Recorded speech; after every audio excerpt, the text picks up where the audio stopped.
राष्ट्रीय एकात्मतेचं प्रतीक लोहपुरुष सरदार वल्लभभाई पटेल यांच्या 150व्या जयंतीनिमित्त राष्ट्रीय एकता दिनाचं औचित्य साधत पोलीस दलाच्या वतीनं रन फॉर युनिटी एकता दौड आयोजित करण्यात आली होती। या भव्य दौडला नागरिक, विविध संस्थांचे सदस्य आणि पोलीस दलातील अधिकारी कर्मचारी यांचा उत्स्फूर्त प्रतिसाद लाभला।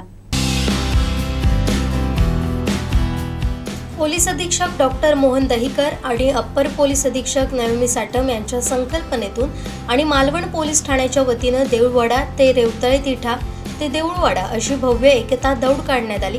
या दौडमध्ये पोलीस निरीक्षक मारुती जगताप, पोलीस उपनिरीक्षक प्रतिज्ञा खोत, पोलीस कर्मचारी, पोलीस पाटील, पत्रकार समिती सचिव कृष्णा ढोलम, प्रशांत हिंदळकर, अमित खोत, आपा मालणकर, आस्था ग्रुप अध्यक्ष उमेश मांजरेकर, सौगंधराज बांदेकर, चौके सरपंच पीके चौकेकर, पाटीदार समाजाचे शांती पटेल, मोहन पटेल, मातृत्व आधार फाउंडेशनचे दादा बेंगुर्लेकर यांसह अन्य संस्थांचे सदस्य मोठ्या संख्येने सहभागी झाले होते। यावेळी सहभागींनी हातात घेतलेल्या फलकांनी राष्ट्रीय एकात्मतेचा संदेश दिलाय। दौड सुरू होण्यापूर्वी संस्था प्रतिनिधींचं स्वागत पोलीस निरीक्षक जगताप यांनी केलं।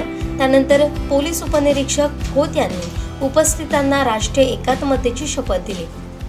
लोहपुरुष सरदार वल्लभभाई पटेल यांच्या 150व्या जयंतीनिमित्त राष्ट्रीय एकता दिवस रन फॉर युनिटी येथे सिंधुदुर्ग जिल्हा पोलीस दल पोलीस अधीक्षक डॉक्टर मोहन दहिकर सर, त्याचबरोबर अप्पर पोलीस अधीक्षक नवमी साटम मॅडम यांच्या संकल्पनेने आज मालवण पोलीस स्टेशनतर्फे राष्ट्रीय एकता दिवस रन फॉर युनिटीचे आयोजन करण्यात आलेले आहे। तुम्हाला ज्ञातच असेल की भारत स्वतंत्र झाल्यानंतर जे संस्थाने होते ते वेगवेगळे होण्याचा प्रयत्न करत होते, परंतु सरदार वल्लभभाई पटेल यांनी भारताची अखंडता म्हणजे पूर्वीचा हिंदुस्थान हा अखंड राहावा यासाठी त्यांनी प्रयत्न करून एक अखंड भारत ची संकल्पना त्यावेळी केली। त्यामुळे लोहपुरुषांच्या जयंतीनिमित्त राष्ट्रीय एकता दिन म्हणजे एकात्मता एक भारत याची संकल्पना त्यापासून रुजू झाली। त्यामुळे डॉक्टर सरदार वल्लभभाई पटेल यांच्या जयंतीनिमित्त आपण राष्ट्रीय एकता दिवस युनिटी रन फॉर युनिटी ही दौड एकता दौडचं आयोजन करण्यात आलेलं आहे।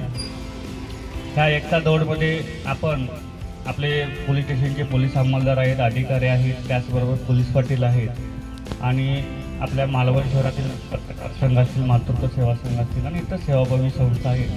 त्यांना आम्ही एक विनंती केली होती की तुम्ही पण या एकता दौडमध्ये सहभागी व्हा, त्यामुळे त्यांनी पण एकता दौडमध्ये सहभागी झालेले आहेत। हाच आपला उद्देश आहे।